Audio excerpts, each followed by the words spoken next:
have therefore made the assessment that COVID-19 can be characterized as a pandemic.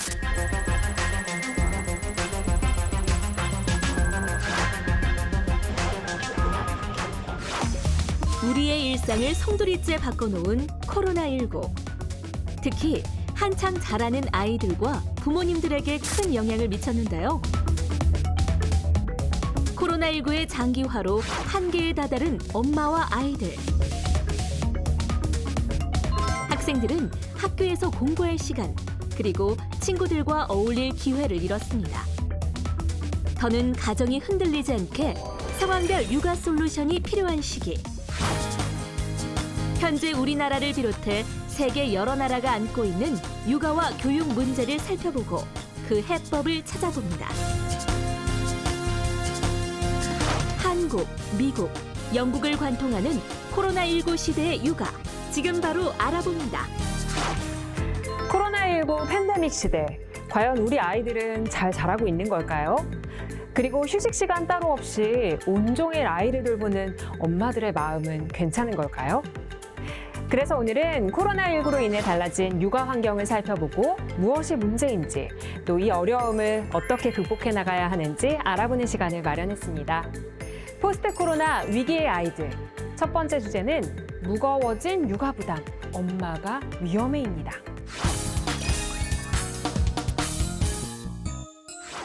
우선 저와 함께해 주실 두 분의 전문가 선생님을 소개하겠습니다. 숭실대 복지경영학과 김상옥 교수님, 안녕하세요. 네, 반갑습니다.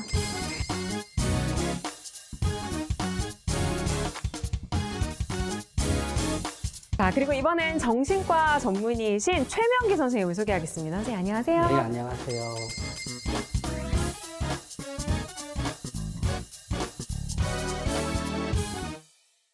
엄마들이 굉장히 선생님들께도 궁금하신 점들도 네. 많을 것 같고, 오늘 방송 보시면서 많은 도움을 얻으실 것 같아서 저 역시도 정말 든든합니다. 오늘 두 분께서 육아 고민은 물론 우리 아이 또 엄마의 마음까지 도닥여 주실 것 같아서 기대가 큰데요.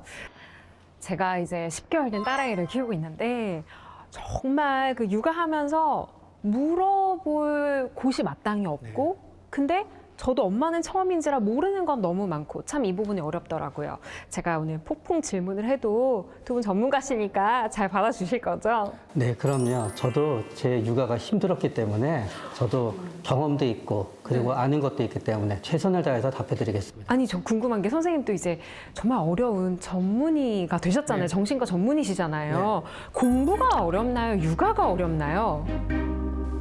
육아가 더 어려워야죠. 와, 우리나라에서 이 정신과 전문의가 공부보다 육아가 더 어렵다. 그러니까 여러분들은 이 방송 보신 육아하는 엄마 아빠들은 정말 어려운 일을 해내고 계시다는 거 다시 한번 이렇게 말씀을 드리고 싶네요. 네, 이번 코로나는 정말 길고 적응하기가 참 어려운 것 같습니다. 자, 엄마의 마음 챙김도 중요하고요. 또 우리 아이들을 육아에 대해서 자신감을 가지고 잘 해나갈 수 있도록 오늘 이 시간에 편한 나누는 이야기 나누는 시간을 가졌으면 좋겠습니다. 네, 오늘 두 분의 또 많은 이야기들이 방송 보고 계시는 우리 육아하시는 엄마 아빠들에게도 큰 도움이 될 것 같아요. 자, 그럼 본격적으로 시작해 보도록 하겠습니다. 코로나19가 유행하면서 우리의 일상이 정말 많이 달라졌습니다. 일상이 무너졌다라는 표현도 과언이 아닌데요. 우리 아이들은 어린이집, 유치원, 학교를 가지 못하게 됐고요. 엄마들은 하루 종일 아이를 집에서 돌보기 시작했습니다.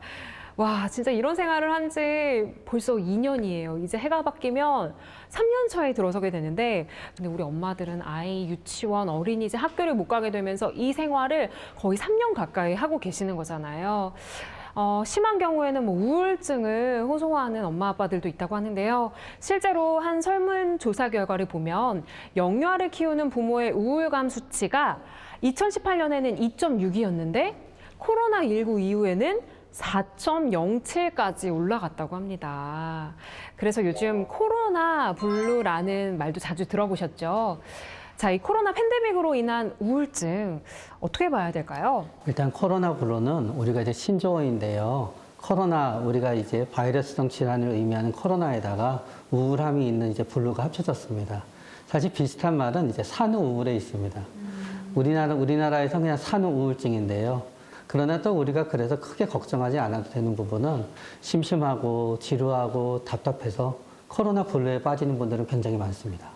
그러나 코로나 디프레션, 그러니까 코로나 우울증까지 가는 분들은 그중에 일부에 지나지는 않습니다, 사실. 그러니까 우울감은 누구나 좀 느낄 네. 수 있는 좀 지루하고 힘들고 네. 뭔가 따분하고 답답하고 하는 감정이라면 이게 이제 좀 심해지면 우울증까지 네. 발전을 할 수가 있는 거군요.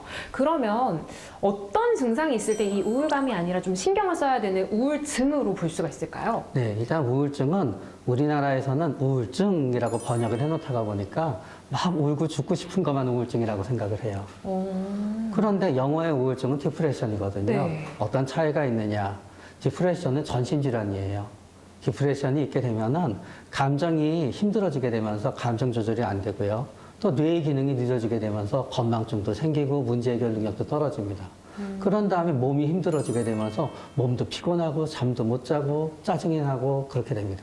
그렇기 때문에 단지 마음만 단지 조금 우울하고 힘든 게 아니라 만약에 내 몸과 내 뇌와 내 기억력과 내 어떤 피곤함 그런 모든 게 전방위적으로 영향을 준다고 하면은 우리는 그때는 우울증을 생각하고 적극적인 치료를 받아야 되는 겁니다.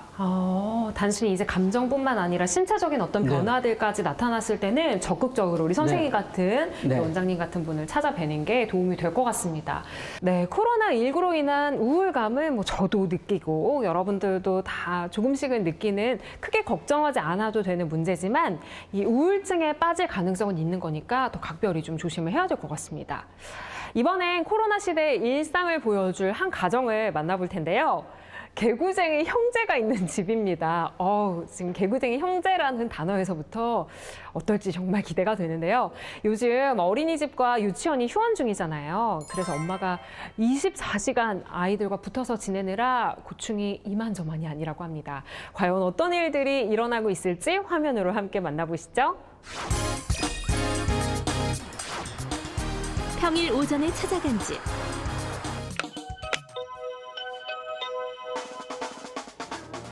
안녕하세요.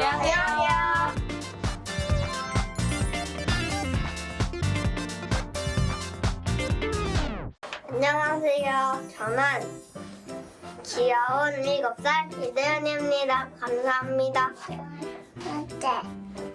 몇 살? 3살?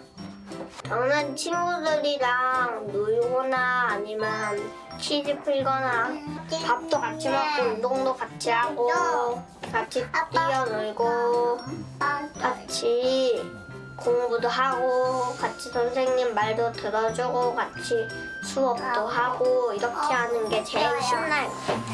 재미있고. 집은 단란한 4식구의 보금자리이자 코로나19로부터 가장 안전한 곳입니다.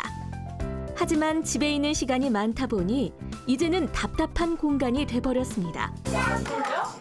오전부터 에너지 넘치는 아이들. 오늘도 긴 하루가 예상됩니다. 안녕하세요. 계속 조용해라 이거 하게 되니까 저도 스트레스 받고 애들도 스트레스 받고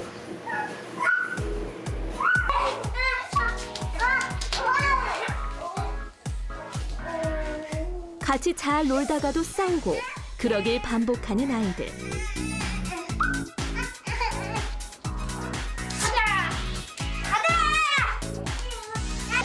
지칠 줄 모르는 체력을 자랑합니다. 밖에 활동을 못하니까 그게 제일 힘든 것 같아요. 밖에서 나가기 좋아하는 애들인데 집에만 갇혀 있으니까 계속 심심하다는 소리를 입에 달고 살기도 하고 집에서 마땅히 할 게 없으니까 TV만 보게 되고 밥도 잘 안 먹고 군것질만 하게 되고 그러니까 식습관이나 이런 게 더 엉망이 된 것 같아요. 예전 같았으면 유치원에서 친구들과 재미있게 지내며 시간표대로 규칙적인 생활을 했을 도윤이. 집에만 있으니 생활 습관이 흐트러져서 바로잡기 쉽지 않은데요. 자연스레 식사 시간도 지키지 않게 되고 군것질도 늘었습니다. 너희 안 졸려? 낮잠도 자연스레 건너뜁니다.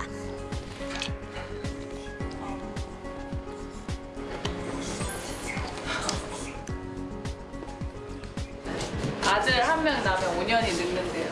10년 늙었어요, 10년.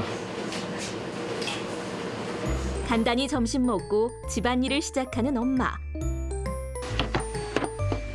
치우는데 의미가 없어요.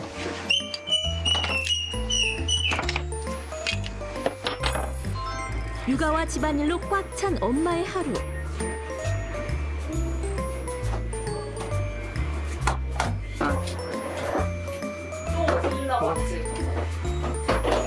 아이들과 온종일 함께하는 시간이 버겁기도 하지만 한편 아쉬운 마음이 들기도 합니다. 코로나 전에는 제가 밖에서 스트레스를 많이 풀 수 있어서 그래서 그때는 스트레스 많이 안 받았거든요. 근데 코로나 터지고 나서는 애들한테 쌓인 스트레스를 어떻게 밖에서 풀 수가 없으니까 애들한테 더 화내게 되는 것 같아요. 도윤이 엄마의 육아 스트레스는 과연 어느 정도일까 테스트를 통해 알아봤습니다. 체력적으로 정신적으로 모두 지친 상황. 니네 때문에 엄마가 쉴 수가 없어. 야, 쉴 수가 없어.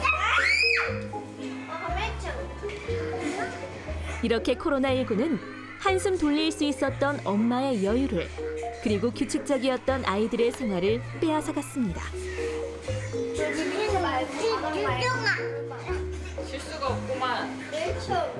니네 때문에 엄마가 쉴 수가 없어. 야, 아, 도윤이 어머님의 스트레스가 어느 정도인지 진짜 여기까지 느껴지는 것 같습니다.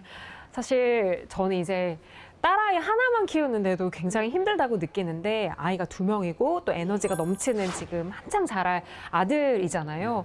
굉장히 힘든 시간을 또 독박으로 이겨내고 계신 것 같아요. 도윤이 어머님의 스트레스가 어느 정도일지 저희가 25개의 항목으로 이루어진 간단한 테스트를 해봤는데요. 내 아이는 다루기가 매우 어렵다. 나는 자주 아이를 통제할 수 없다라고 생각한다. 최근 잠을 푹 자지 못한다. 화가 나는 것을 참을 수 없다 등 16개 항목에 해당한다고 체크를 하셨다고 해요. 결과는 육아 스트레스가 심한 편으로 나왔는데요. 이 정도면 뭐 스트레스를 풀 수 있는 방법을 좀 적극적으로 찾아야 되는 게 아닌가 싶은데 이게 또 코로나 때문에 쉽지가 않아요. 네, 맞습니다. 엄마가 아이의 나이가 엄마가 부모된 나이하고 같거든요. 사실은 부모님도 부모됨에 대한 부분이 아직은 어려움을 느끼죠. 더군다나 이번 코로나로 인해서 이렇게 장기간 가정에서 아이들과 생활한 시간이 길어지면서요. 이 부모의 육아 스트레스는 훨씬 많아지고 있습니다. 사실은 엄마가 엄마의 시간을 가질 수 있다는 게 참 필요한데요. 이런 부분에 있어서 적극적으로 육아 스트레스를 잘 관리할 수 있는 방법을 찾아야 될 것 같습니다. 사실은 어린이집이나 유치원이 지금 휴원을 한 상태예요. 그렇지만 긴급 돌봄이라고 하는 것이 시행이 되고 있습니다. 실제로 현장에서 어머님들이 아이들을 뭔가 안전한 곳에 맡기고 좀 쉼을 찾을 수 있는 어떤 혜택을 받을 수 있는 게 이런 부분인데요. 긴급 돌봄 제도를 활용하면서 스트레스를 관리하시는 거 중요할 것 같습니다. 엄마가 행복해야 아이도 행복하니까요. 자, 그리고 제가 좀 주목한 부분이 있는데요. 여기 아까 말씀하신 간단한 육아 스트레스에 대한 테스트지가 있었잖아요. 거기에서 나는 자주 우리 아이를 통제할 수 없다. 또 모든 것을 다 해봤자 아무것도 소용이 없다고 생각한다. 또 이 부분에 해당한다고 체크하는 부분이 많았습니다. 사실은 아이 행동이 도저히 통제가 안 될 때, 그리고 아이의 문제 행동에 대해서 반복적으로 어려움을 느끼는 경우에 우리 육아 효능감에 대한 부분이 뚝 떨어지면서 자신감이 이제 떨어지게 되는 부분을 느끼시게 되는데요. 알아야 쉬워지는 육아법, 또 그리고 여기에 효과적인 육아 코칭을 배워서 아이가 스스로 생각한 것을 표현하고 또 그 행동을 조절할 수 있도록 도와주는 엄마의 어떤 코칭이 필요하고요. 또 엄마도 같이 성장하는 이런 육아 방법을 같이 찾아보시는 것이 필요할 것 같습니다. 이제 저는 이제 막 육아를 시작한 제 네네. 초보 엄마잖아요. 네네네. 근데 그 아까 효능감이 떨어진다고 말씀하셨는데 네. 제가 아기를 위해서 이렇게 하면 되겠지라고 했는데 그게 아기가 원하는 게 아니고 울음이 더 커질 때 그렇죠. 그때 정말 좌절감을 맛보더라고요. 네. 근데 아마 의사소통이 되고 아이를 점점 더 키울수록 이런 육아 효능감, 육아 좌절감들은 엄마들께서 많이 경험하시는 부분일 것 같아요. 네, 맞습니다. 제가 방금 귀가 쫑긋해졌는데 알아야 쉬워지는 육아법과 효과적인 육아법이라고 하셨어요. 네. 정말 궁금합니다. 엄마들 입장에서는 뭐 이론도 중요하지만 네. 당장 내가 이렇게 현실에 쓸 수 있는 육아법이 정말 필요하거든요. 네, 맞습니다. 우선 아이들도 이런 코로나 시대를 경험하는 것이 처음입니다. 아이들이 이 부모들처럼, 엄마처럼 새로운 환경을 이해하고 받아들이고 적응한다는 것은 우리가 생각하는 것보다 훨씬 어려움이 많을 겁니다. 그래서 아이들의 입장에서 아이들이 어떻게 하면 이 적응력에 대한 부분에 있어서 안전하게 아이들이 잘할 수 있을까를 고민을 해보게 되는데요. 기질육아법 첫 번째로는요, 우선 아이들에 대한 발달 연령과 아이들의 성별이 중요하겠죠. 그 다음에 두 번째는 아이들의 기질입니다. 네, 기질 중에서도 아이들은 이 자기가 가지고 있는 기질에 따라서 현실을 받아들이고 인식하고 거기에 대한 태도와 행동이 다르게 나타납니다. 자, 이 부분에 있어서 엄마가 너는 왜 그렇게 못하니? 다른 아이들은 다 하는데 이렇게 반응을 하게 되면 오히려 아이들한테는 적응 능력을 뚝 떨어뜨리게 되는 거고요. 이 자존감이라는 게 떨어지면 새로운 어떤 것에 대한 적응력에 대한 부분도 많이 떨어지기 때문에 주의를 기울여야 됩니다. 자, 코로나는 어느 순간 왔잖아요. 그리고 가정에서 엄마와 형제와 지내는 시간이 많아지면서 아이들은 스스로 그걸 조절할 수 있는 능력이 떨어지고 있습니다. 자, 그러면 여기에서 아이들이 기질이 중요한 요소라고 말했잖아요. 그럼 기질별로 아이들이 어떻게 하면 안전하고 적응력을 높일 수 있을까? 그리고 행복해질 수 있을까? 한번 찾아보도록 할까요? 네. 첫 번째 우리가 아이들의 기질에 맞는 육아법 중에서 공통으로 사용하는 방법이 있습니다. 이 세 가지가 있는데요. 첫 번째는 엄마와 애착인데요. 긍정적인 애착 반응은 아이에게 세상에 대해서 대하는 태도가 되게 신뢰감을 주고요. 편안하게 받아들일 수 있습니다. 이거는 적응력에 대한 부분이 높아질 수 있다라는 보고가 되어 있고요. 두 번째는 기질에 맞는 감정 코칭이에요. 네, 사실 아이들은 자신이 느끼는 감정과 생각을 정확하게 인지하지 못합니다. 사실 엄마가 아이들의 이런 서툰 행동과 실수를 반복할 때 아이들의 행동과 감정을 아이 수준에 맞게 말해주는 부분이 필요한데요. 그럴 때 아이들은 아, 엄마가 나를 알고 있구나, 또 엄마가 나를 사랑하는구나 라고 생각하고요. 또 여기에 반응해서 부모와 약속을 지키려고 하는 어떤 긍정적인 아이들의 모습을 볼 수 있습니다. 마지막 세 번째는 엄마의 일관된 양육 태도예요. 사실 어려우시죠? 아이들한테 매일 똑같이 반복하는 것이. 엄마도 사람인지라 화가 날 때도 있고 힘들 때도 있잖아요. 네네, 그렇죠. 아침에 일어나서 아이들이 엄마의 눈치를 살피는 경우가 있어요. 사실은 엄마의 양육 태도가 이랬다 저랬다 하면 아이가 그렇게 되게 의존하는 모습을 보일 수밖에 없는데요. 자, 이럴 때는 우리가 엄마인 부모도 이런 스트레스 상황, 더군다나 코로나인 상황에서는 육아에 대한 부분에 있어서 상당히 어려움을 겪기 때문에 그런 모습을 보이는데요. 이런 모습이 아이들한테 전달되어서 부정적인 결과가 나오지 않도록 상당히 조심해야 될 것 같습니다. 알면 쉬워주는 육아나 이런 부분에서 부모에 대한 부분은요, 엄마가 자신의 힘들고 지친 마음을 객관적으로 볼 수 있는 힘을 기르는 부분이에요. 그러려면 사실은 육아에 있어서는 좀 기준을 낮추고요. 꼭 필요한 부분만 최소한의 것을 정해서 꼭 아이하고 실천하는 부분이 필요할 것 같아요. 요즘 이제 엄마들이 워낙 정보가 많다 보니까 우리 아이한테는 이렇게 해줘야 돼. 난 이렇게 해야만 할 것 같아라는 저 역시도 그렇고 굉장한 네네네네. 강박이나 수준이 높다고 기대치가 높다고 할까요? 네네. 그래서 금방 지치는 것 같아요. 그래서 네. 주변에서도 육아를 먼저 경험해 보신 선배 엄마들이 항상 이야기가 육아는 단거리 달리기가 아니야. 정말 마라톤이니까 너무 잘하려고 하지 말고 좀 힘을 빼라고 이야기를 많이 해주더라고요. 네네. 이런 코로나 시대에는 실천이 가능한 아주 기본적인 것부터 아이들이 엄마와 같이 실행을 하고요. 거기에서 칭찬과 관심을 받으면 아이들은 그걸 통해 또 새로운 것에 도전을 하려고 하는 모험심이 생기거든요. 그럼 엄마와 같이 만들어가는 실천 가능한 일을 해보시면 좋을 것 같습니다. 아, 그렇군요. 네네.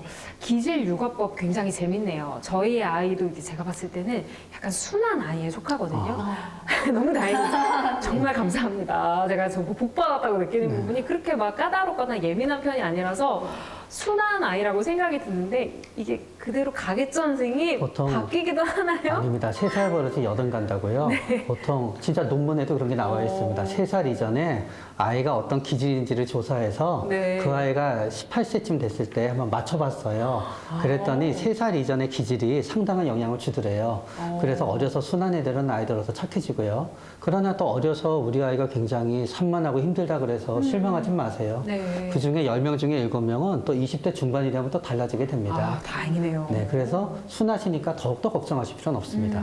좀 이렇게 기질에 맞게 또 아이를 기다려주기도 해야 하고 일관된 양육태도 너무 이제 어려운 것부터 시행하기보다는 정말 일상에서 가볍게 실천할 수 있는 걸 아이와 함께 약속해서 하나하나씩 실천을 해보시면 좋을 것 같아요. 이번에는 최명기 선생님께 좀 네. 저도 질문이 있는데 그 전에 혹시 두 분 나법 반반이라는 말 들어보셨나요? 아니요. 나법 반반. 생전 처음 들었습니다. 선생님 근데 요즘 그 젊은 친구들이 쓰는 용어들 많이 아세요? 잘 모릅니다. 그렇죠. 너무 이제 공부하시느라고 요즘 아이들이 뭐 이렇게 인터넷에서 쓰는 용어 같은 거 잘 모르시죠? 네. 이 나법반바 같은 경우 그런 용어는 아니고 이제 엄마들 사이에서 유행하는 말이라고 하는데 낮에는 버럭, 밤에는 반성의 줄임말이라고 합니다. 그러니까 아이들과 집에 있는 시간이 늘어나면서 생긴 신조어라고 하는데요. 이 엄마들의 현실을 네. 고스란히 담고 있다는 생각이 들더라고요. 이 화면으로 만난 도윤이 엄마도 스트레스가 정말 많고 또 화가 나는 것을 참을 수 없다에 체크를 하셨던데 이렇게 화가 날 때 분노가 막 치밀고 네. 있잖아요. 그래서 우리 아이한테도 막 소리 지르고 버럭하게 되고 네. 이런 순간에 좀 어떻게 하면 좋을까요? 저는 단계별로 나눠서 생각하는데요. 첫 번째는 화는 마음속에서 나지만 참을 수 있는 단계예요. 화를 내진 않아요. 그럴 때는 상황을 조절하는 게 참 중요합니다. 보통 엄마들이 아이를 키우면서 제일 화가 날 때는 언제냐? 어느 집이나 예외를 두지 않고 저녁 식사할 때 저녁 식사 준비할 때 제일 화가 납니다. 왜냐? 저녁 식사 준비를 할 때는 엄마는 이거를 해야 되는데 아이들은 심심해요. 그렇기 때문에 더구나 형제가 있게 되잖아요. 네. 저녁 식사 준비 시간은 항상 형제들은 싸웁니다. 그렇기 때문에 저녁 식사 준비 전에 1시간을 갖다 네. 만약에 학원 시간을 조정해서 학원에서 오자마자 밥을 먹게 하고 네. 아이들은 학원에 있는 시간으로 해서 상황만 조정하면은 가능한 좀 화가 줄어듭니다. 그리고 2단계는 아직 화가 나지만 참을 수 있기 때문에 생각이 돌아가기 때문에 이런 문제 해결이 가능해요. 네. 두 번째 단계는 뭐냐? 화가 나고 화는 내지만 내다가 멈추는 단계입니다. 보통 이랬을 때 부모님들이 딱 떠오르는 거 아이한테 직접 공부를 가르치는 부모님이 그렇습니다. 보통 아이가 초등학교 들어가서 수학 문제를 같이 풀거나 아니면은 뭐 국어 문제를 같이 풀거나 하기 전까지 너무너무 좋은데요. 애들을 가르치게 되면 모든 엄마들은 다 화를 냅니다. 본능을 갖다 주체할 수가 없어요. 이것도 몰라. 네. 저번에 가르쳐줬잖아. 네, 그러면 뭐 그때는 상황과 마음이 중요한데요. 사실은 엄마도 힘들거든요. 지겹거든요. 그러다가 보니까 노동을 하다가 보니까 이게 아이를 가르치는 게 아니라 머리를 쥐어짜야 되니까 화가 나게 되는 거예요. 하나 생각해봐야 되는 게 있습니다. 그럼에도 불구하고 왜 나는 내가 우리 아이를 꼭 가르쳐야만 된다고 생각하지? 결국 나를 돌아다봐야만 되는 거죠. 왜 나는 내 능력이 벅찬데 가르친다고 해야 되는 거지? 내가 무슨 수학교사도 아니잖아요. 네. 내가 수학 교수도 아니고 내가 수학 박사도 아닙니다. 그럴 때 왜 그런지 내 마음을 들여다보는 양쪽을 바라보는 게 필요합니다. 자, 이제 세 번째 단계는 진짜 화가 나면 화를 내고 네. 화를 내는 순간에 아이가 울거나 무력화되는 순간까지 끝까지 가는 엄마들이 이제 세 번째 단계가 되게 됩니다. 내가 우리 아이한테 화를 내서 멈추지 못하는 단계까지 간다 그랬을 때는 이미 그때 많은 분들은 욱해서 이런 거야. 내가 그래도 우리 아이를 사랑하니까 다음에 참을 수 있겠지. 이제 나 자신이 스스로를 믿으면 안 돼요. 나는 다음에도 이럴 거고 그 다음에도 이럴 거고 앞으로도 또 이럴 거고 난 스스로 고칠 수 없다고 생각을 해서 몸도 진찰하고 만약에 내가 뭔가 무리가 되는 게 있으면 피하고 그런 다음에 우울증이라든가 불안장애 같은 혹시 어려운 점이 있나 보고 또 마지막은 이 방송 보시는 분들은 안 그러겠지만 요새는 엄마들도 술을 많이 드십니다. 저녁마다. 그쵸. 육퇴하고 나서 또 이렇게 맥주 한 잔씩 먹게 되더라고요. 근데 한 잔만 마시면 좋습니다. 한 잔이 2잔 되고 2잔이 3잔 되고 보통 한 4캔까지 마시는 분들도 적지 않습니다. 그러면은 그 다음날 아침에 짜증이 나면서 오후 2시까지는 아이한테 무조건 화를 내게 됩니다. 술을 끊으면 아이한테 화를 안 냅니다.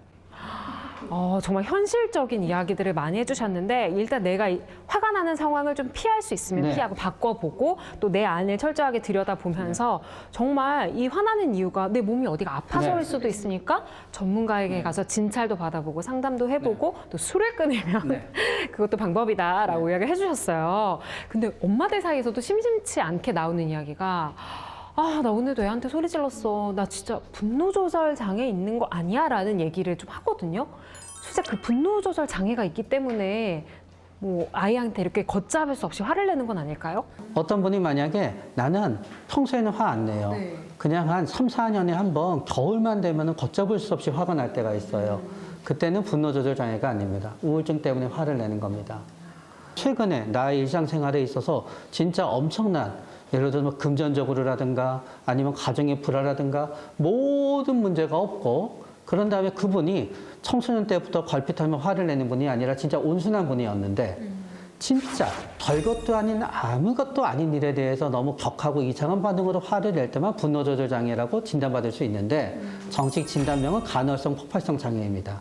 엄마들도 이제 아이한테 화를 냈다가도 나는 원래 그런 사람이 아닌데 이 상황이 너무 힘들어서 이런 게 생겨버린 거야라고 이제 생각을 하는군요. 네, 그러니까 분노 조절 장애니까 내가 분노를 내 의지가 분노를 낸 게 아니니까 나는 아이를 계속 사랑한다는 나의 일관성을 유지할 수 있는 아주 좋은 심리적 도구가 됩니다. 맞아요. 근데 이렇게 자기 방어에만 숨지 마시고 이 방송을 보시는 우리 부모님들이 내가 참지 못하고 아이한테 너무 과하게 화를 낸다라고 하실 때는 정말 건강검진부터 우리 전문가분들을 만나서 상담해보시고 하는 거 정말 강력 추천드리고 싶어요. 자, 이제 다시 도윤이네 일상 속으로 들어가 보도록 하겠습니다. 아침부터 오후까지 두 아이 돌보느라 우리 엄마는 쉴 틈이 없었는데요. 와, 우리 선생님께서도 저녁 시간에 가장 많은 화가 난다고 하셨는데 저녁엔 과연 어떨까요? 아이들이 꿈나라로 가는 밤에는 엄마가 좀 쉴 수 있을까요? 화면으로 함께 만나보시죠.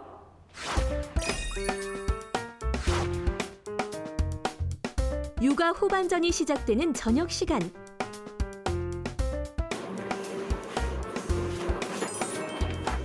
너 반을 안 해. 내가 표시한 엄마는 내년이면 초등학교에 입학하는 도윤이의 공부를 챙깁니다. 해줄게. 몸은 첫째와 있지만 눈은 막내에게 가 있는 엄마. 형제를 돌보려면 1인 2역은 기본인 멀티플레이어가 돼야 합니다.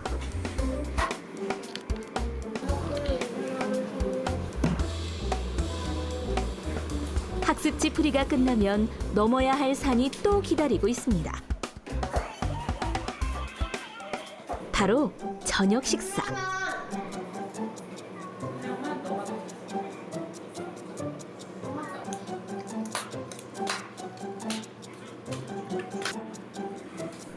이제 먹이고 씻기고 재우는 일만 남았는데요. 곧 다가올 육아 퇴근을 기다리며 조금 더 버텨봅니다.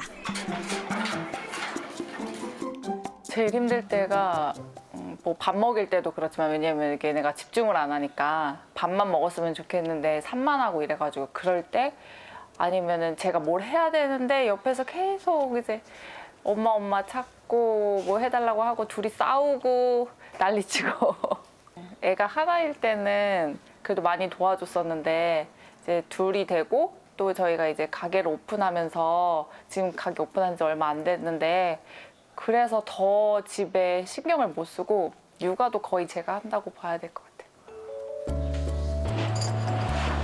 얼마 전에 시작한 카센터가 자리 잡을 때까지는 일에 매진할 수밖에 없는 아빠. 아내의 고단함은 충분히 알고 있습니다. 제가 많이 도와주고는 싶은데 지금 일하다 보면 또 늦게 끝나는 날도 있고 그래서 조금 애기 엄마한테 미안하기는 해요. 그래도 항상 옆에서 애기들 잘 돌봐줘서 굉장히 고맙게 생각하고 있습니다. 남자아이들 둘이다 보니까 남자아이들의 그 에너지를 엄마가 혼자 감당하기에는 이게 굉장히 힘들다고 생각을 해요. 저도 이제 같이 가끔 놀아주다 보면은 남자애들이랑 그 격한 그 몸으로 놀아야 되는 게 있는데 엄마들은 그게 안 되기 때문에 조금 힘들어 힘에 버거워하는 느낌이 간혹 들기도 해요. 코로나19 때문에 더 힘들어진 육아.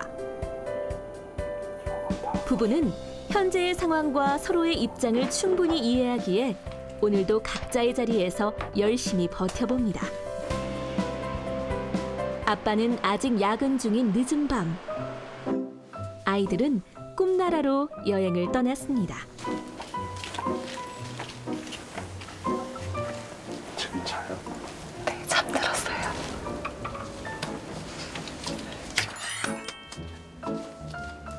스트레스는 거의 혼자 약간 불멍 보듯이 멍 때리거나 TV 보거나 그럼 스트레스가 조금 풀리는 것 같아요.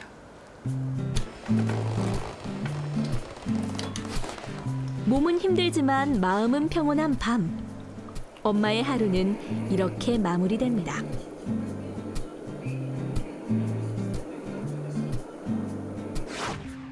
아이가 자면 이제 그때서야 나만의 시간이 오잖아요. 그러니까 체력적으로 힘드니까 뭐 집안 청소를 한다거나 운동을 한다거나 이런 거는 꿈도 못 꾸고 지금 영상에서 보신 그대로 편하게 자세 잡고 그동안 뭐 놓쳤던 드라마나 TV 보면서 또 스마트폰 하면서 시간을 보내는 경우가 많아요. 그러다 보면 또 새벽에 잠들게 되고 다음날 아침에 일어났을 때 좀 찌뿌둥하고 이게 계속 악순환되거든요. 네, 맞습니다. 아이가 잘 때 우리 엄마도 쉬어야 되는데요. 사실은 이 쉬는 시간조차 아깝죠. 네, 그래서 네, 그 마음 충분히 이해가 갑니다. 저 같은 경우는 이제 아이를 함께 재우려고 엄마가 먼저 자야 아이도 잔다고 하잖아요. 엄마 잔다 하고 자는 척하면서 이렇게 재워요. 그래서 머릿속으로는 와 이제 애기 자면은 나는 저 시원한 냉장고에서 막 꺼낸 캔맥주를 탁 까마실 거야. 뭐 이 생각도 하면서 그때 못 봤던 드라마가 뭐였지? 나 인터넷 쇼핑 좀 하고 자야지 라고 계획을 다 세우다가 탁 눈을 떴는데 같이 잠들어 버렸을 때, 네. 아침이었을 때, 와, 그 혼자만의 시간이 도둑 맞은 것처럼 너무 아쉽더라고요. 네, 육아가 참 힘든 스트레스 중에 하나인데요. 이 코로나 때문에 더 많이 힘들어지는 것 같습니다. 사실은 육아맘들에 대한 이런 모든 것에 대한 부분을 극한 직업 이렇게 말할 수 있을 것 같습니다. 맞아요. 네. 설문조사 결과를 통해서도 엄마들이 개인적인 시간을 얼마나 원하는지 알 수 있는데요. 육아 스트레스를 경험한 적이 있나요? 라는 질문에 97.1%가 있다라고 답했습니다. 2.9%는 없다를 있다로 본 게 아닐까. 그죠? 육아에서 특별히 힘든 부분은 무엇인가요? 라는 질문에는 나를 위한 개인적인 시간이 없는 것이라고 답한 분들이 가장 많았습니다. 이 결과가 코로나 팬데믹 이전에 조사한 결과라고 하니까 아마 지금은 저는 이게 100% 다 힘들다라고 이야기하지 않았을까라는 생각이 드는데요. 그리고 엄마들이 개인적인 시간이 없는 것 이외에 또 힘들어하는 부분이 바로 그 가사 분담과 독방 육아 등으로 인한 남편과의 갈등이라고 합니다. 화면으로만 한번 우리 도윤이네 엄마도 육아를 거의 전담하고 있는데요. 교수님 어떻게 보셨나요? 네. 도윤이 어머님 하루 일상을 보니까요. 너무 힘드실 것 같아요. 힘들 것 같아요. 네. 사실은 코로나 이후에 엄마가 해야 될 일이 2배, 3배 늘어났다고 봐도 되는데요. 도윤이 어머니뿐만 아니라, 그러니까 도윤이 집뿐만 아니라 모든 가정이 이렇게 요즘에 육아 스트레스 또 엄마 일이 이렇게 많아지고 있다는 것이 단적으로 보여지는 것 같습니다. 자, 이때 엄마가 아이들을 위해서 무엇인가를 해주거나 내가 거기에서 열심히 해야 된다라고 하는 생각을 할 수가 있어요. 이 부분은 어떻게 보면 엄마가 내가 아이를 이렇게 잘 키워놔야 이 코로나 시대에 무언가 내가 뭔가 죄책감이나 이런 부분을 느끼지 않는다라고 볼 수 있는데요. 사실은 그 뒤에는 불안이라고 하는 것이 자리 잡고 있을 수 있습니다. 그래서 엄마가 이 욕심이라고 하는 부분에 있어서 불안감이 나를 아이를 이렇게 뭔가 하게 만드는 욕심을 부리는구나라는 생각을 인지하시고 아이하고 나하고 같이 할 수 있는 아주 재미있는 놀이나 간단한 것부터 다시 이 스트레스를 줄일 수 있는 이런 방법을 찾는 것이 중요할 것 같습니다. 주변에서도 저한테 항상 많이 해주는 이야기가 아이는 생각보다 알아서 잘 커. 너무 뭔가를 많이 해줘야지, 잘해야지 라고 하지 않아도 아이는 잘 커. 너무 걱정하지 마. 라고 이야기를 좀 많이 해주더라고요. 네. 코로나 시대이다 보니까요, 이게 불안감이 자꾸 커지고요. 엄마도 모르게 자꾸 아이들을 내몰아치거나 또 엄마 스스로도 열심히 해야 된다고 내몰아치는 경향이 있는 것 같아요. 좀 쉴 틈을 주셔야 될 것 같습니다. 맞아요. 네. 또 독방 육아를 하다 보면 엄마가 이렇게 스트레스를 받잖아요. 그럼 그 자연스레 화살이 어디로 가는지 아시죠? 네. 교수님 많이 받아보셨나요? 화살을? 아니요. 저희 처는 천사처럼 착한 사람입니다. 너무 좋으시겠네요. 네. 사실 저 같은 경우는 이 독방 육아로 인해서 스트레스가 막 가득 차게 되면 그 화살은 남편한테로 향할 수밖에 없더라고요. 이렇게 참다 부부싸움이라도 나는 날에는 또 집에 있는 아기가 그 광경을 볼 수도 있고 참 어려운 일일 것 같아요. 이럴 땐 어떻게 해야 될까요? 일단 아이들이 엄마 아빠가 싸우는 거를 갖다 알았을 때는 그때는 아이들은 결국 엄마 아빠가 싸우는 거 상으로도 아이들은 두렵지만 결국은 그로 인해서 있는 분위기 같은 게 두려운 거지요. 결국 그때는 아이를 안심시켜주는 게 제일 중요합니다. 맞아요. 일단은 뭐 싸우는 모습을 최대한 아이한테 안 보여주는 것도 굉장히 중요할 것 같고 그 어린 나이에는 상처를 좀 받을 수가 있잖아요. 안 싸우는 게 좋긴 하죠. 그렇죠? 네, 근데 그게 맞습니다. 현실적으로 또 어려우니까 또 부부싸움 후에 화풀이를 아이에게 하는 경우도 있다고 하더라고요. 이건 또 어떤 심리인가요? 일단은 심리보다 감정의 문제입니다.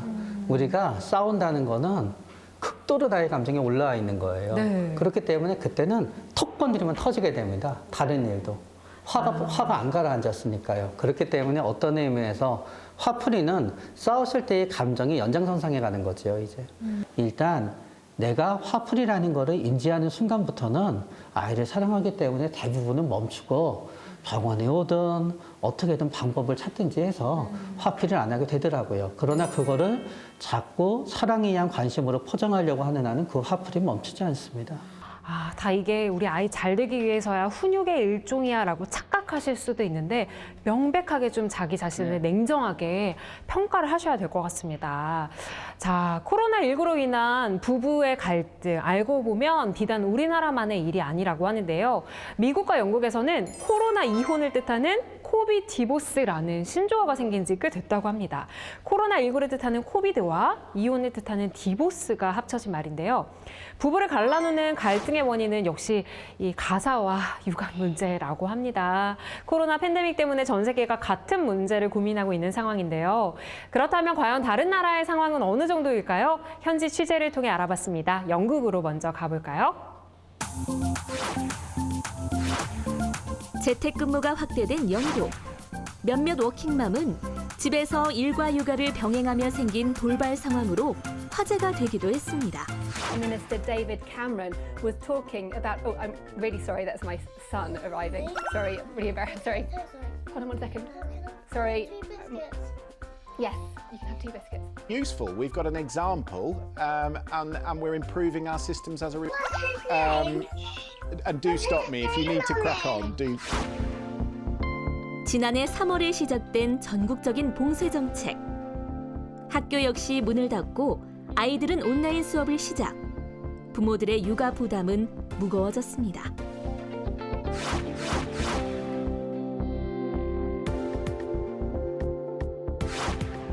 School's been closed pretty much most of the year.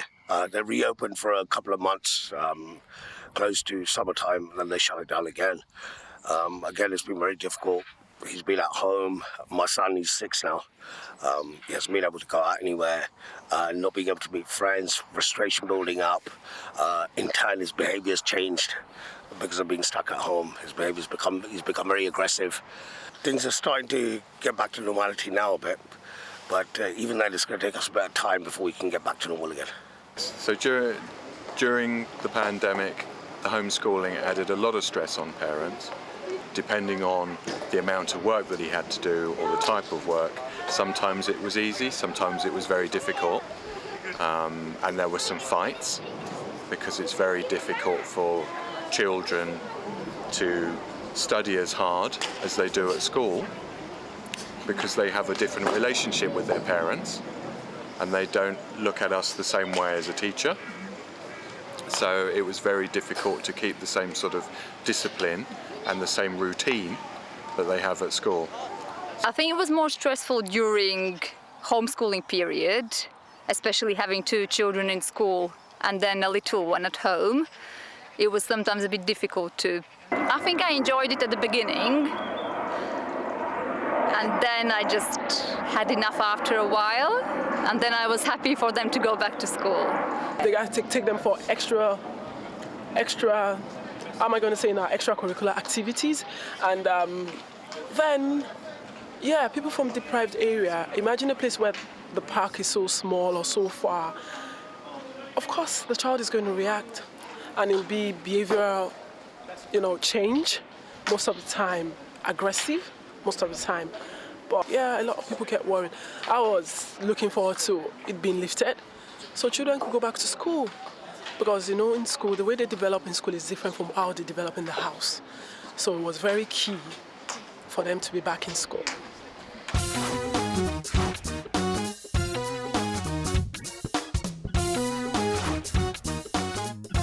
코로나 팬데믹 시대, 미국의 상황은 어떨까요? 주요 도시의 많은 학교가 문을 닫았고 이후 백신 접종률이 높아지면서 최근엔 가을 학기 등교를 시작했지만 델타 변이의 유행으로 다시 한번 위기를 맞았습니다.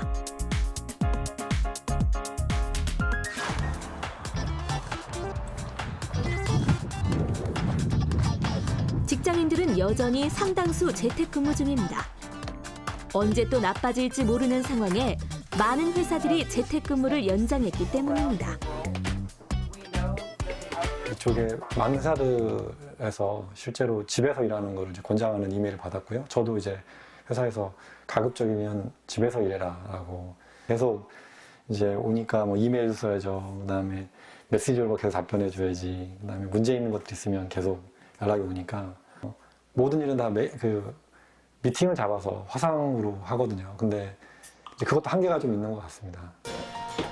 학생들은 학교와 온라인 교육을 병행하고 있습니다.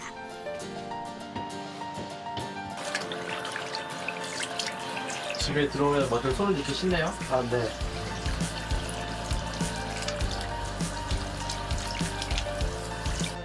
그게 원래 있었던 거야? 네, 이런 프로그램이 이미 있었는데 이제 이걸 다 학교에서 써야 되는 거죠. 등교를 해도 여전히 제한적인 학교 생활. 네, 이 수업 듣고? 네, 이걸 보고 이 다 숙제를 다 하고 나서 거기다 제출하는 거야? 네. 부족한 부분은 온라인으로 해결합니다. 이제 집은 휴식 공간이자 일터, 그리고 제2의 교실이 됐습니다. 네, 확실히 온라인 처음 시작했을 때는 좀 따라가는 것 같았는데요. 그런데 1년 되고 이렇게 시간이 길어지다 보니까 아이들이 많이 해이해지고 학습량도 굉장히 부족한 그런 느낌이어서 주로 이제 온라인으로 많이 보충을 하고 있는데 그래도 필요한 거는 대면으로 학원 가서 보충을 하고 있죠. 수학 같은 경우에는 좀 많이 부족한 것 같더라고요. 한 1년 정도 뒤떨어진 느낌이어서 아무래도 학교에 지금 나가고 있지만 여전히 또 코로나 굉장히 걱정이 되고 조심하면서 완전히 지금 회복은 되지 않았잖아요. 학교에서도 모든 게 오픈이 안 됐기 때문에 아이들이 정상적으로 생활을 해야만 사회적인 관계도 좀 유지할 수 있고 안심하고 학교를 다닐 수 있는 것 같아요. 그래서 좀 그렇게 됐으면 좋겠고. 네, 영국에 이어서 미국의 상황까지 살펴봤습니다. 우리와 마찬가지로 코로나19로 인해서 육아 부담이 늘어나면서 힘들어한다는 걸 알 수 있는 영상이었는데 그렇지만 같은 상황 속에서 좀 다른 모습을 발견할 수 있었어요. 그게 이제 문화의 차이가 아무래도 있는 것 같고요. 또 아무래도 또 그러다가 보니까 우리랑은 똑같은 상황을 대처하는 방법이 약간은 다른 측면을 우리가 느낄 수 있었습니다. 맞아요. 영국의 경우 지난해 5월 통계에 따르면 코로나19로 인한 첫 번째 공세로 영국 남성들의 돌봄 노동 참여가 58%나 증가했다고 합니다. 네, 글쎄 말이에요. 뭐 여전히 여성의 돌봄 노동 비중이 크긴 하지만 코로나19가 그 엄마와 아빠의 좀 격차를 줄여준 것 같아요. 그리고 미국 역시 코로나 팬데믹으로 인해서 아빠들이 예전보다 더 많은 집안일과 돌봄 노동을 하게 됐다고 하는데요. 어떻게 보면 한편으로 참 부러운 일인 것 같아요. 이제 좀 우리나라 이야기를 해보자면 그 워킹맘의 고충을 빼놓을 수가 없잖아요. 그동안 이제 워킹맘으로서 일과 육아를 잘 병행하던 엄마들이 코로나19 앞에서는 더 이상 버티지 못하고 사표를 쓰는 경우가 꽤 있다고 하더라고요. 아니 코로나19로 인한 돌봄 부담이 어느 정도이길래 그렇게 잘 지켜오던 일과 육아의 병행을 포기하게 되는 걸까요? 네, 그동안 학교와 기관 등 우리 사회가 공동으로 해오던 양육과 보호, 또 그리고 교육이 코로나19 이후에는요, 가정, 특히 엄마의 몫으로 다 차지하게 됐죠. 자, 특히 워킹맘 같은 경우에는 돌봄 부담이 더 클 수밖에 없는데요. 한 설문조사를 보니까요, 직장 엄마 20% 이상이 코로나19 이후에 회사를 관뒀더라고요. 20%가요? 네. 사직 이유는 역시나 자녀 돌봄이 가장 많은 부분을 차지했습니다. 네, 너무 안타깝네요. 안타깝죠. 저도 이제 네네. 일하면서 아기를 키우니까 그렇죠. 물론 이렇게 집에서 전업맘 하시는 분들도 너무 대단하시고 네. 또 일과 육아를 병행한다는 것도 너무 대단한 일인데 네. 그렇게 오랜 시간 잘 병행을 해오시다가 이 코로나 때문에 네. 회사를 그만두셨다는 게 정말 너무 안타까운 일입니다. 네, 맞습니다.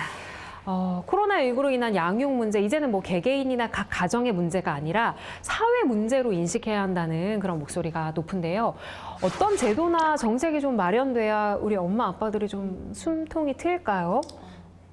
일단은 나이대에 다르게 되겠는데요. 일단은 그 어린이집에 아이를 맡겨야만 하는 집 같은 경우에는 어린이집이 코로나19로 운영이 안 되게 되면서 진짜 어쩔 수 없이 사표를 내거나 그런 적이 많았습니다. 그런 경우에는 어린이집에 대한 보조를 갖다 조금 늘려서 아이가 코로나여도 대형 감염이 일어나지 않게 소수를 갖다 돌볼 수 있다거나 아니면 그런 제도를 운영하는 게 나을 것 같고요. 이제 학교의 연령층에 해당되는 경우에는 학교 자체는 아무리 이제 뭐 몇십 프로 등교만 하더라도 제한이 있을 수 있습니다. 그런데 이제 똑같이 온라인 수업을 하더라도 온라인 수업을 잘 따라가는 아이들이 있고 네. 온라인 수업을 진짜 못 따라가는 아이들이 있어요. 그럼 그거를 엄마들이 챙기다가 보면 너무 힘들어지게 되거든요. 그러면 온라인 수업을 진짜 못 따라가는 아이들의 예를 들어서 전체 중에 진짜 못 따라가는 아이들이 한 5% 정도 된다. 그런 거 5%에 대해서는 학교에 안 갈 때 5명이나 6명 소그룹 단위를 해서 학교 선생님이 걔네들만 특별히 지도를 해준다든가 하게 되더라도 굉장히 나아지게 되지요. 왜냐하면은 어떤 의미에서 우리의 어떤 것은 일률적으로 지원이 이루어지게 되면은 굉장히 좋기는 하지만 네. 잘하는 애들은 잘하지만 진짜 어려운 애들이 안 되거든요. 그렇기 때문에 도저히 온라인 수업 못 쫓아가고 문제가 있는 아이들에 대해서는 걔네들만 모아서 소수 그룹을 편성해서 코로나 기간 동안에도 걔네들을 쭉 학습을 있게 되면은 엄마들은 훨씬 안심하고 다른 일을 할 수 있게 되죠. 맞습니다. 한 아이를 키우기 위해서는 온 마을이 필요하다는 속담이 있죠. 사실은 국가에서도 이 코로나 시대에 좀 아이들이 뭔가 문제가 있지 않을까 아니면 육아 스트레스로 인해서 가족에 대한 부분을 많이 염려하고 있습니다. 실제로 요즘에 이제 우리 아이들을 위한 심리정서 지원 프로그램이 실시되고 있는데요. 아이들의 발달 검사를 통해서 아이들이 현재 잘 자라고 있는지 혹시 아이들이 보내는 신호를 통해서 우리 가정의 문제나 아이들의 문제를 발견할 수 있는지 신체적으로나 심리적으로 정서적으로 아이들이 좀 안정감을 찾고 있는지에 대한 부분을 개입을 하고 있습니다. 근데 잠깐 미비한 실정이죠. 실제로 이런 부분이 좀 확장이 되어서 이런 부분에 코로나를 극복하고 그 이후에라도 그동안 겪어왔던 위기에 대한 부분을 좀 잘 극복하고 아이들이 그걸 통해서 오히려 성장하고요. 또 부모도 아이들하고 같이 이런 경험을 통해서 새로운 것에 더 좀 잘 적응할 수 있는 그런 다양한 어떤 지원 프로그램이 필요하다고 생각합니다. 국가에서 이제 이런 부분을 각 지자체와 연결해서 이번 올해뿐만 아니라 내년 또 이 코로나 이후에도 계속 지원이 정책적으로 이루어지는 게 필요하다고 생각합니다. 네. 우리 아이들 그래도 심리 상담이 이루어지고 있다는 건 굉장히 반가운 일이네요. 또 우리 엄마들도 굉장히 지쳐 있잖아요. 엄마들을 위해서 어떤 지원책이 좀 필요할까요? 엄마들이 가장 지쳐 있는 거는 사실 아이들과 가정이랑 조금이라도 떨어져 있는 부분이 필요한데요. 사실은 그랬을 때 우리 엄마들이 갈 곳이 없습니다. 그렇기 때문에 우리는 어떤 쉼터라고 생각할 때 얼핏 생각하게 되면 다 뭐 돈을 내고 카페에 가거나 뭐라거나 하면 된다라고 생각하지만 그것도 어려운 분들이 있어요. 그렇기 때문에 저는 우리가 취약 아동, 학대받은 아동, 학대받은 여성에 대한 쉼터도 중요하지만 그냥 지친 어머님들을 위한 좋은 쉼터도 우리나라에 좀 더 많이 생겨야 되는 게 아닌가라는 생각도 해봅니다. 진짜 이렇게 엄마들끼리 만나서 좀 이야기도 나누고 하다 보면 지친 마음들도 달랠 수 있는 거니까 그런 쉼터는 굉장히 좋은 또 아이디어가 될 것 같아요. 더 늦지 않게 엄마들이 더는 힘들지 않게 해법을 찾아야 할 때가 왔다는 생각이 듭니다. 자, 포스트 코로나 위기의 아이들, 다음 시간에는 아이들의 학습 공백에 대해 알아보도록 하겠습니다. 오늘 노트북 전문가분들과 함께 했는데요. 함께해 주셔서 진심으로 감사드립니다. 감사합니다. 감사합니다.